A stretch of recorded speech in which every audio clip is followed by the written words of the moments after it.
Thank you very much for joining us today.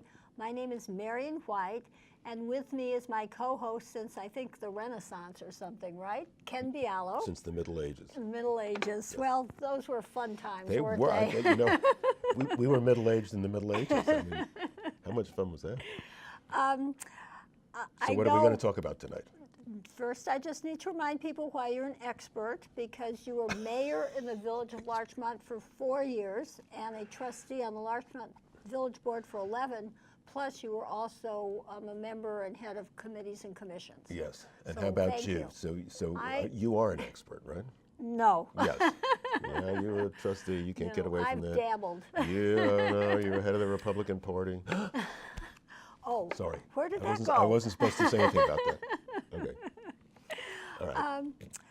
What are we going to talk about first? Well, there's been this controversy that I really haven't figured out. I keep seeing in the local newspapers this thing with a headline that's Ralph's Ices. And ices in the summer are wonderful. So ices and ice cream. Yes. Yes. Okay. So I don't really get the issue. Well, but it's gone for months. It's incredible. Yes. Well, it's still going because apparently the Village Zoning Board. This is the Village of Mamaroneck. Village of Mamaroneck Zoning Board has revoked whatever permit they had given. So there's a sign in Ralph's, and it was in the newspapers, that Ralph's will be closing in a week. And I am personally protesting that because they have good ice cream. My kids go there. Lots of kids go there. I don't understand why it's too difficult for the majority of the Mamaroneck Village Board to figure out how to allow the kids to still come there and not close the place down. Forget about the Zoning Board of Appeals. They're irrelevant. Right? I know they're going to get sued. And the name of the lawsuit will be Ralph's against the Village Zoning Board, and I hope they name all the trustees, except for the mayor, who said the only intelligent thing that I've seen about this, which is it's better to mitigate than litigate, right? Rhymes. Very catchy rhymes. Well, and Ralph's had responded to complaints about having greater parking and moving people out of the area or out of the way. Yeah, well, somebody decided they weren't going to talk anymore, so they'd rather just drop the hammer and then fight it out in court. And all I can tell you is, you know, the courts in Westchester County are just as political as the courts in any other little teeny-weeny jurisdiction around the country. And if you get a Democrat judge and you're a Democrat, you're in better shape than if you get a Republican judge and you're a Democrat. No, and that's vice not versa. fair. Well, it's not How a matter of... How should they even know what you are? Because they run for election. Oh, okay. Right? He used to be cross-endorsed, no more. Anyway, so why close this place down? It's an attraction. It's got a lot of jobs for kids, after-school kids who are in their 16s and 17s and 15s. Well, I mean, but I don't understand why you would close it down as opposed to continue to work on the problem. Local government, we talked about this last time, right? It's supposed to solve problems and not get this ideological stupidity in the way of getting things done. Well, there is a zoning board which responds, even though they say they don't, even though they're very independent. They will respond. They will respond to the village government. And there are 3 Democrat trustees. It's their job. Fix it. Don't shut it down. Fix it. Mitigate. Don't litigate. So I would place the blame squarely on them. Now, you might say, that's so very Republican of me. Yes, it is. They got the majority. Fix it. You have the power. With the power goes what? The responsibility. Go fix it. I mean, you just have a bigger headache, don't you, by litigating? Well, the Village of Mamaroneck is, how much a village budget has been spent on litigation over the last 15 years? Think about that. I guess you're right. They litigated with the Mamaroneck Beach and Yacht Club. They litigate with anybody over anything. They must have lawyers who were very persuasive. Persuade the village. Let's see, the majority of the village, since the mayor doesn't even have an office on account of the Democrat majority, took away his office. Are you kidding? I'm not kidding. I'm not kidding. So, you have the power, you got the responsibility, fix it. So it's sort of helping friends, maybe. I mean, the friends being the attorneys. I have no idea. I'm not accusing anybody. I'm just saying you all have an issue. Deal with the issue. Stop being a bunch of monkeys. Deal with the issue. Right. It's like 2-year-olds You're going to fighting. be embarrassed, and you go into court. You're going to be embarrassed. Your testimony will be as stupid as the fights that you pick. They said no, they can't have ice cream because they don't have enough parking space. Fix it. Fix it. Wow, these are rocket science problems right here in Marian. Rockets. Oh my God. Well, maybe you need to move a mile away or something and start helping the village of Mamaroneck. Anyway. Okay, so you were also, well, Norman Rosenblum is running for county legislator. He is running for county which legislator. is a great thing. Yes, against Catherine Parker, who is the incumbent. And you also said that he had, somehow you connect him with a fight against opioids. I think, so, in the United States Senate, they were trying to make this new health care bill more attractive to some of the less rigorous conservatives in the crowd, and Mitch McConnell said that he could add to the bill $45 billion to spend on combating the opioid epidemic. And what occurs to me is, if it's a $45 billion problem now, what have you all been doing for the last, who knows how long, 15 or 20? What have you been doing? How did you wind up with magically a $45 billion problem? Maybe our rockets don't work. Go out there and fix the rockets in Nebraska or something. You have a problem of that magnitude, and what have you done about it? Nothing. Well, I don't know. It's not getting any attention. But I do know, and the reason I'm mentioning this is because I know that Norman has been active and involved in the anti-opioid education campaign that's been going on around here locally for a long time. It's not news to him. Okay. So now that McConnell has put this on the stage, everybody and their mother will be signing up for, I'm in favor of, opioid reduction, and I'm anti-doping, and I'm anti-this, and I'm anti-that, and I promise you I voted for something. You don't even know what they're talking about. But to be on the upside of the curve instead of towards the peak or after it's peaked is a real test of leadership, in my view, and Norman has been there, and I give him high marks for that. For the last couple of years? Oh, I think it's more than a couple of years. Really? Somewhere between 5 and 10 years. He's been Wow. active in this stuff, and he's still active in it. And he doesn't get $45 billion for doing this. He goes around and speaks to groups for nothing. And this really needs attention. And I can't think of a place that needs more attention than the suburbs around New York City. Yes. That's just here, Long Island, northern New Jersey. There's a lot of kids, there's a lot of money. And there are also people. Adults. Well, I was just about to get there, and a lot of adults who've gotten addicted to these things because they've had operations or they're just nervous or whatever it is. They get them prescribed, and these things accumulate. This is serious business. Lives get ruined by this. This is not bike lanes in the village of Larchmont, which are a disaster waiting to happen. It's not that. This disaster has happened, right? And how do I know that? I don't know what the numbers are. I haven't got a clue. But somebody who runs the Republican majority in the United States Senate was talking about $45 billion to be added to the health care bill. So somebody, somewhere, maybe even in Washington, God forbid, is actually recognized it's a large-scale problem and something needs to be done about it. And if you've been working on this for 10 years, you're prescient.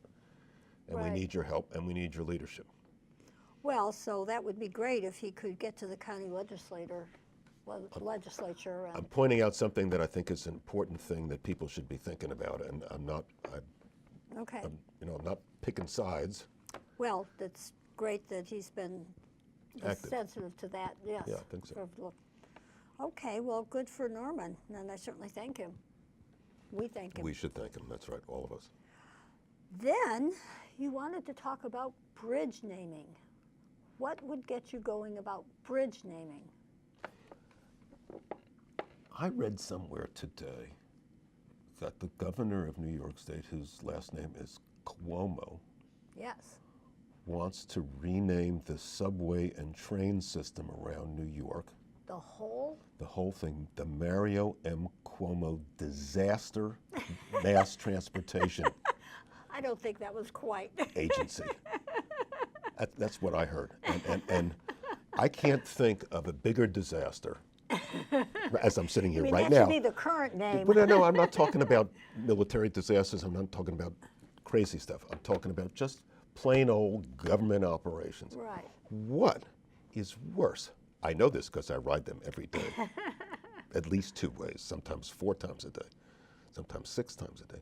What is worse, in worse condition, is more backwards and miserable than the subway system, for which Austin said, yep, they're now using welded rails, which is better than the old split rails. That's true. And I'm saying that it's now air conditioned when it never was air conditioned way back 45 years ago. You just get off the train and you were just Right. like you stepped out of a shower, right? But since the 80s, or maybe it's the early 90s, there hasn't been a damn thing done about the subway system. And it's a disaster. It's late. It's broken. The Metro North, they publish these statistics as 95% on-time performance. Right.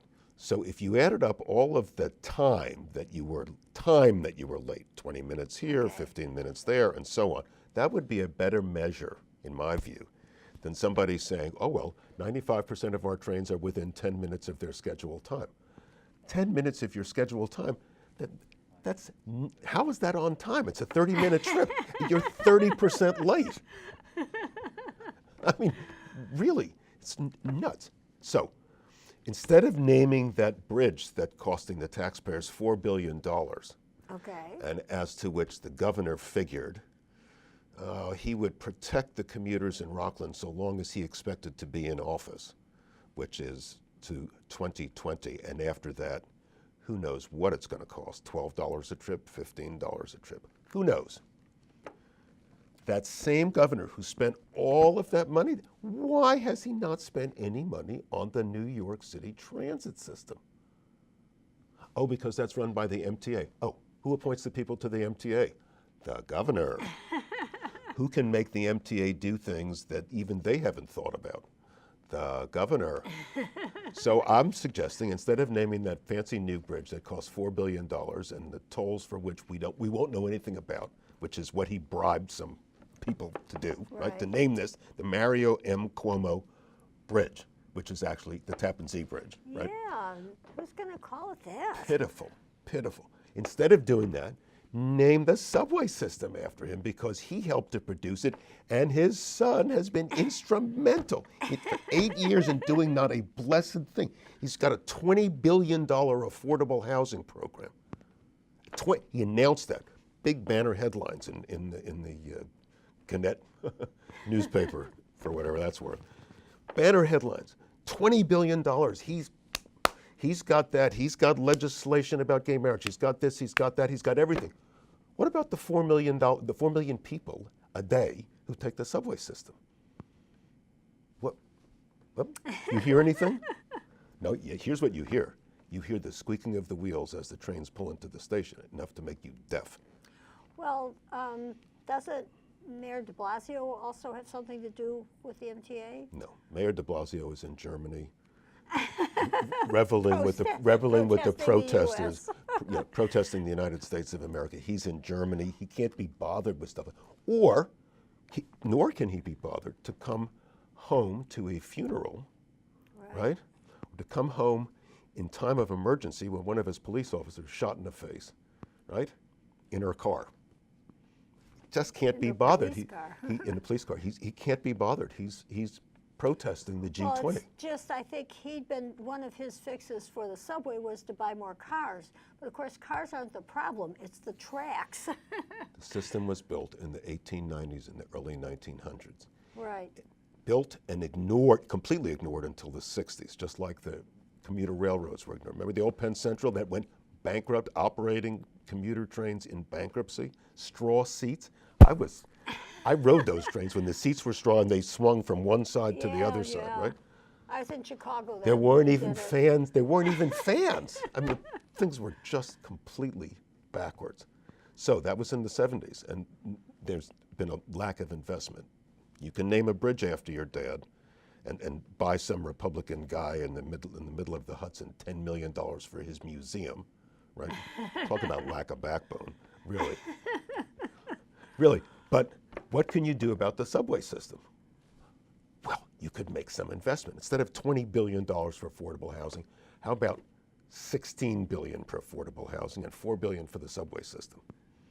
Instead of $4 billion for a Which bridge. would go for tracks and stuff, not for cars. That's what they're doing now. That's what the feds are doing now with Right, with at Penn Penn Station. Station. They're trying to get rid of some of the old tracks.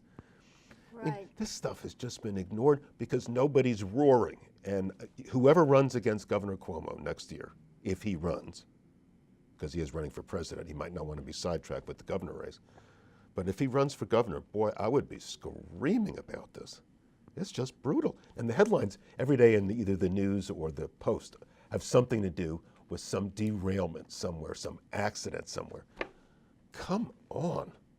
Just get with the program, really. Well, We're having fun here, aren't we? I ride those subways every day. he needs to focus on New York and not be focusing on his, what we understand to be a run for president. Or his I guess competition in the naming of bridges. He's leading in the category of naming bridges after his father. That's a special Is there category. competition in that category? Maybe in somewhere else in the world, I don't know. Maybe somewhere in China, Russia. Oh dear. Well, then I know after talking about that, you love to talk about public corruption. Have you pretty much been through that? No, I don't.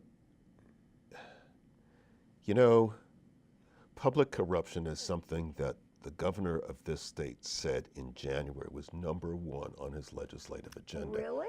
Because the public was pressing for it. The newspapers were pressing for it. It gave them something to write about. They were pressing for it. And absolutely nothing has come out of the regular session of the legislature or the special session of the legislature. Yesterday, a conviction of some assemblyman from Brooklyn was affirmed by the Federal Court of Appeals in Manhattan. It's a monthly occurrence when somebody gets convicted and then sentenced off to jail. Now, we're going to appeal, we were wrongly convicted. So you can say anything you want, but at the end of the day, if you're in jail, it's like in Illinois, where all the politicians go to jail. It's part of the qualification for running for office. How many isn't there a wing in Joliet that's for governors only? Special bedding and air conditioning like and stuff. there or something, 3 or right? 4 It's of them. incredible. Yes, it is just. And Illinois is in trouble, right? Is that funny? Oh my God. Well, it's just, remember when Cuomo named an ethics committee and then ignored it. No, he didn't. He dissolved it. Oh, he dissolved it, okay. As soon as the subpoenas went out, and he got pushback from the leadership in the Senate and the Assembly and his own staff. There's a Moreland Commission, right? He dissolved the commission. He formed it. This was part of the activities last year. Oh my God, we're going to go after public corruption. And as soon as it got going, he ran away from it. And it turns out, who is standing trial now? The guy who is his closest aide in his office, Joseph Prococo. I think the trial has already begun. Okay. Conspiracy trial to take bribes in public office. Right? There's a banker involved, and there's a coterie of people on Cuomo's staff. How Cuomo himself avoided the thrust of this investigation Didn't get dragged into it. and didn't get dragged into it is probably a matter of media magic. Somebody whispered to somebody, who whispered to somebody, who whispered to somebody, who didn't leak it. Wasn't a New York Times report or a Washington Post report. I can call you and get a leak, right? You'll get this printed as soon as I write. Let me finish the memo and then I'll send it along to you. Right? somehow the governor has not been implicated, and I have to say that's a lot of people who've taken the hit on the head, right? In the hopes of escaping prison. But if it's the governor's right-hand guy who's involved, it's just hard for me to imagine in this state, where our assembly speaker is in jail, our majority leader of the Senate's in jail. Can they govern from jail? Well, they do in Illinois. Oh, okay. Well, they have to. Everyone's there. See, you can have the legislature convened right Yes. there in Joliet. So it's hard for me to imagine how that happened. I do think there's a lot of whispering going on. There's a lot of leaning. If you do this for me, then I'll do something for you. That's the way government in New York State works, and maybe the way government works in every state. But there sure is a lot of money to go around, and you just never know. And it's our money, right? Isn't it taxes? It's our money. It's our money that built that bridge. It's our money that's paying $10 million for a veterans museum so that the Republican Senate would allow it to be named the Mario Cuomo Memorial. I didn't know that. Oh yeah, that's how he got the Republican Senate to go along with it. Is he had one guy who was a target. I don't know what the guy's name is. Somewhere in Mid-Hudson. He wanted to build a museum, and the guy said, "If you give me," I don't know what was said. The upshot of whatever was said is the museum is getting $10 million. And it's named. And the bridge is being named after Mario M. Cuomo. Is the museum also being named? I have no idea, but I do think the subway system and the transit system should be named the Mario M. Cuomo Disaster Transportation Agency. So public corruption. So what happened this year? So governor, this is number one on the list. This is the thing we're going to attack. What happened? Nothing has happened. How can that be? The newspapers, the loaded with integrity New York Times, have they printed any articles saying, wow, whatever happened to that? No. Why not? Because the kibosh goes, somebody whispers to somebody who whispers to somebody who whispers to somebody and says, you want access to stories in the future? Don't print anything negative about the governor. Don't print anything negative about this, about that, about something else. That's how it works. And so the issue has disappeared. Public corruption has disappeared as an issue. That's incredible. So anyway, we have 5 minutes left. Okay. So what do you want to talk about? Well, Shall I read this? sure, if it amuses you. It does amuse me. Okay. Shouldn't it amuse you as well? Yes, I'd love to hear Okay, it. I got this email from a friend. This is our happy hour. This is our happy hour. This is the dance party right here on LMC-TV. Experts have found the following analysis of newspaper audiences to be, and this is in quotes, fairly accurate. The fairly accurate is attributed to no one. It's a source that said this is fairly accurate. It's just an unknown source who told somebody, who told somebody, who told somebody, who told somebody, and it's getting reported in this here thing. There are, I believe, 12 periodicals that are listed. The best one is the last one as far as I'm concerned. 1, the Wall Street Journal is read by people who run the country. This is news analysis, by people who run the country. Okay. 2, the Washington Post is read by people who think they run the country. 3, the New York Times is read by people who think they should run the country and who are very good at crossword puzzles. 4, USA Today is read by people who think they ought to run the country but don't understand the New York Times. 5, the Los Angeles Times is read by people who wouldn't mind running the country if they could find the time and if they didn't have to leave Southern California to do it.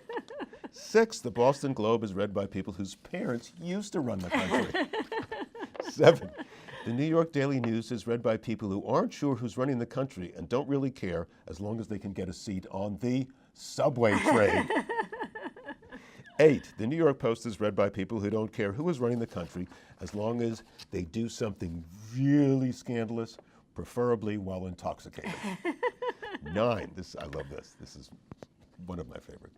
The Chicago Tribune is read by people who are in prison, who used to run the state, and who would like to do so again, as with their constituents who are currently free on bail. It's really great. 10, the Miami Herald is read by people who are running another country but need the baseball scores. 11, the San Francisco Chronicle is read by people who aren't sure if there is a country or that anyone is running it, but if so, then they oppose all that they stand for. I like that one. That's good. And now your favorite. 12, right? the National Enquirer is read by people trapped in line at the grocery store. That's so great. 13 is great. The Seattle Times is read by people who have recently caught a fish and need something to wrap it in. That Can is you get a perfect. better description? To me, this is just hysterical. It was sent to me by email. I'm not going to say anything about what its source was, as if I knew. But I have to say, it's fun. It's a lot of fun. Well, there is one sad thing we have to say. We don't know if today is the sad day Yes. or if it will be in 2 months. But our dear friend, John Baldwin, Yes. who I think has been with us for 20 years, but he denies it. Well, he's only 24. But we have this wonderful team that works with us. Yes. That Lisa tolerates and it. Austin Curley, John Baldwin, and Missy Moak. And they're award winners from LMC-TV, which Yeah. is very impressive. Not to mention Dina, who doesn't Dina work. Schubert, well, she runs everything. She runs everything, yes. With Sunday. Sunday is the co-runner. Sunday is the yes, and the Sunday fund is going for dog treats. Well, maybe we could take $1 from it and buy a gift for John. How about that? Ooh, Anyway, dog treats. John has been Yes. just wonderful, and he just gives so much energy and personality. And I can't imagine why he would leave us. Except But for he seemed except to for a have job and lower taxes. Oh, okay. Well, I guess we're always talking about lower taxes, are aren't talking we? about I lower guess taxes. we must have convinced you. He's the only one who's doing something about. John, would you like to come out here and take a bow after all these many years? You have to. Yes. You have to join us. You have to. And because he's the one we responsible need an for our opportunity. Christmas hats. We need an opportunity to say thank you and give you a big hug and say good luck. But you Good have luck to in leave Delaware. us the Christmas hats, okay? Okay, I will. Thank you. Going Thank around you. the other way. Well, hopefully we can do this again in September. Yeah, we would like that. In the meantime, wrap it up. Okay, great. Love you all. Have a good rest of the summer. Have a good rest of the summer. We won't see you people before Labor Day. Right, we'll be Right? after. Yeah, August is September off, 12th. right? September 12th. Yeah, So have a hey, great we're Labor so Day busy holiday having and a fun. great rest of the summer. Thank you. Thank you. And thank you again, John, for all those years of help.